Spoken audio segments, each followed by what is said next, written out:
Welcome. Welcome or welcome back. Let's talk about death, baby. Let's talk about you and me. Anyway, welcome or welcome back. Today I want to talk about death. Very uplifting topic. No, it's actually terrifying, and this is a trigger warning if you don't want to think about death or mortality, and if that triggers you on any level. I won't be offended if you click away from this video because safety first. Take care of yourself. Have you taken your meds and drank water today? Excellent. Now we're ready to move on. I have spent a lot of time over the last 2020 watching Ask a Mortician on YouTube, and I think that has really opened up my eyes and my heart to accepting death into my life as my Lord and Savior. No, all joking aside, not all joking. Jokes aside for the moment, death has always terrified me. The idea of either going on to another plane of existence that I know nothing about, or simply ceasing to exist. Whoa, dude. I didn't even ask to be born, and now you're asking me to die? As if. And don't get me wrong, I still have no desire to die at the moment.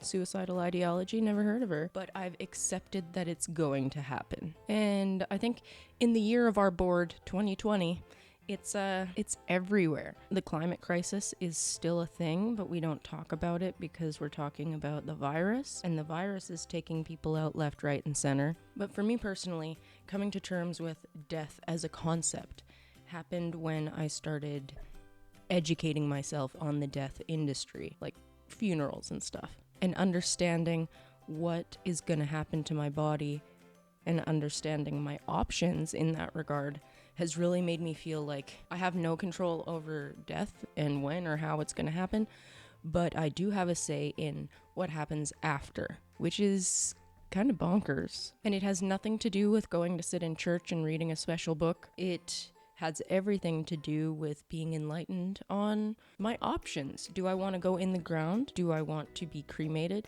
Do I want water cremation? Do I want to be tossed into the river full-bodied and see who finds me first? I can do whatever I want with my body as long as I write it down and somebody else has access to my wishes that I have written down.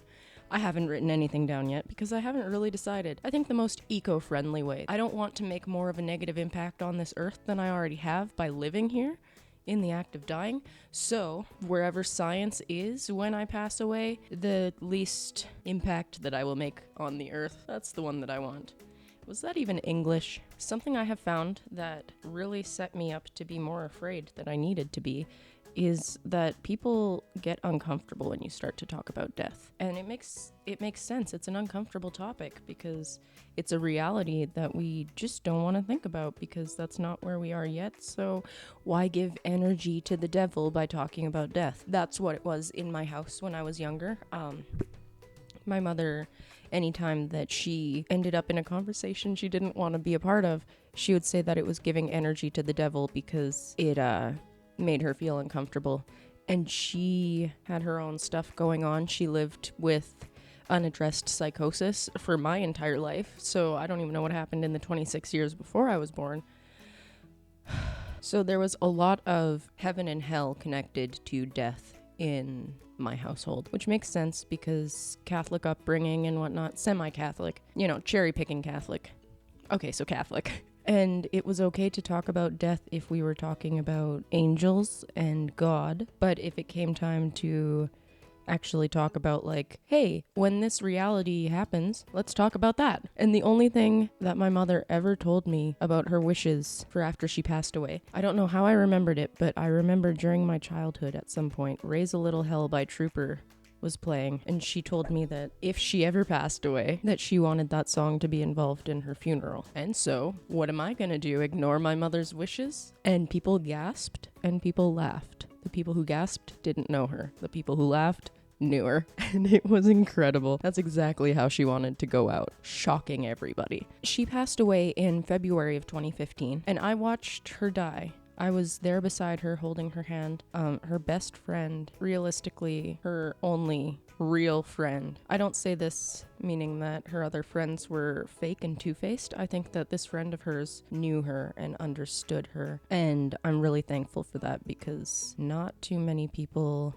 knew or understood her or wanted to know or understand her because it was complicated to get close. So we were on either side of her holding her hands, and I wanted to give her a good death experience because in her life, she didn't really know too much peace, what with the psychosis that went unaddressed. Quick sidebar here. Psychosis was not what made my mother abuse me. I really need it to be understood right now that psychosis is not what makes a person dangerous or abusive. In my case, my abuser happened to be psychotic. However,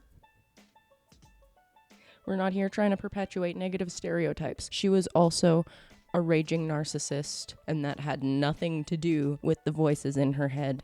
I think the voices in her head were accentuated and whatnot by the narcissism. But that is an entirely different video for an entirely different day. But I don't want anybody coming away from this video with the understanding that I believe that my mother abused me because she was psychotic. That's not it at all. I personally know people who struggle with psychosis and they're not dangerous, and that's that.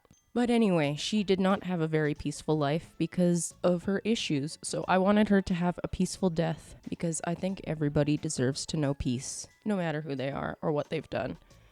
As long as you love me. Sorry, Backstreet Boys.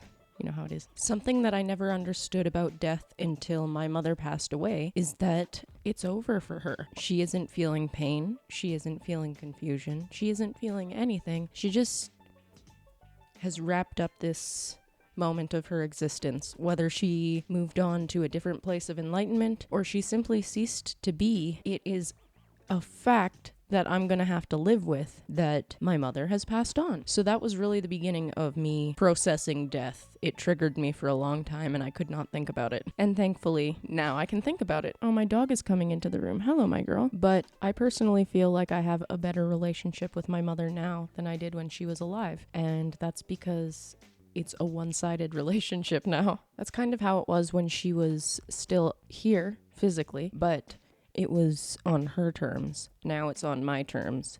And having that illusion of control really helped me come to terms with death in general, I believe. If you hear any sounds that sound like distant animals, my upstairs neighbors have awoken, as have their animals. I think acceptance was very difficult to achieve surrounding the concept of death, but it, like everything else in life, just takes practice. It's like a muscle that you have to build, the acceptance muscle. And I personally am just gonna have to accept that I got mascara on my eyelid.